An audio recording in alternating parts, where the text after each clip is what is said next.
নামাজের মধ্যে নারীদের পায়ের পাতা, হাতের কবজি, মুখমণ্ডল খোলা রাখা যাবে কিনা?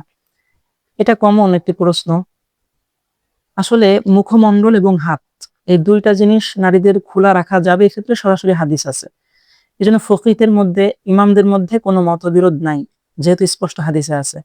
এখন পায়ের পাতা মানে টাকনুর যে নিচে, টোটাল এই জায়গাটুকুর কথা বলছি, মানে উপরে নিচে, গোড়ালি নিচে, পায়ের পাতা উপরে, সব মিলিয়ে এক কথায় টাকনুর নিচ থেকে শুরু করে ফুল পাও মানে পায়ের পাতা সহজে আমরা বলে থাকি, এটা খোলা রাখা যাবে কিনা।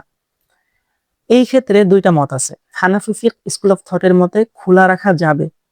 আর বাকি যে তিন মাযহাব আছে, আল ফিকহ আলা মাযাহিবিত থালাতা, যেটা বলে চার মাযহাবের থেকে তিন মাযহাব, এই তিন মাযহাব মানে হানাফি মাযহাব বাদে বাকি তিন মাযহাবের মত খোলা রাখা যাবে না। এবং দুই পক্ষের দলিল আছে।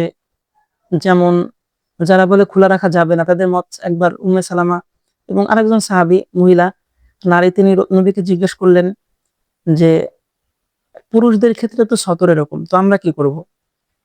তখন নবীজি বললেন যে এটা ছেড়ে দিতে, কাপড় যেন পায়ের নিচ থেকে ছেড়ে দেয় 1 বিঘাত। তখন ওই মহিলা নারী সাহাবিয়া তিনি বললেন যে 1 বিঘত, এটা ছাড়লেও তো পা দেখা যায়। তখন তিনি বললেন 1 হাত ছেড়ে দাও।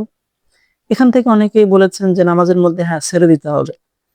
তবে সরাসরি যেহেতু ইন্ডিকেট করা কোনো হাদিস নাই, সেহেতু হানাফি ফিকহ স্কুল অফ থট বলে যে না ঢাকলেও সমস্যা নাই, কিন্তু সতর্কতামূলক ঢেকে রাখা ভালো। ঢেকে রাখা ভালো বলতে মোজা পড়তে হবে, একেবারে ঢাকতে হবে আবশ্যক, অনেক কঠিন এরকম কিছু না।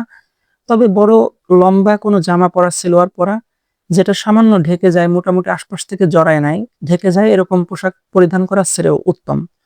তবে কেউ যদি ঢাকতে না পারেন, পরিস্থিতি সব মিলাই এটা জায়েজ আছে, যেহেতু হানাফি মাযহাবের মত। এটার ক্ষেত্রে অবশ্যই দলিল আছে, যেহেতু সরাসরি এই ক্ষেত্রে স্পষ্ট নস নাই, দলিল নাই, এজন্য এই ক্ষেত্রে শিথিলতা। দুইটা মতের যে কোনো আপনি মত নিতে পারেন।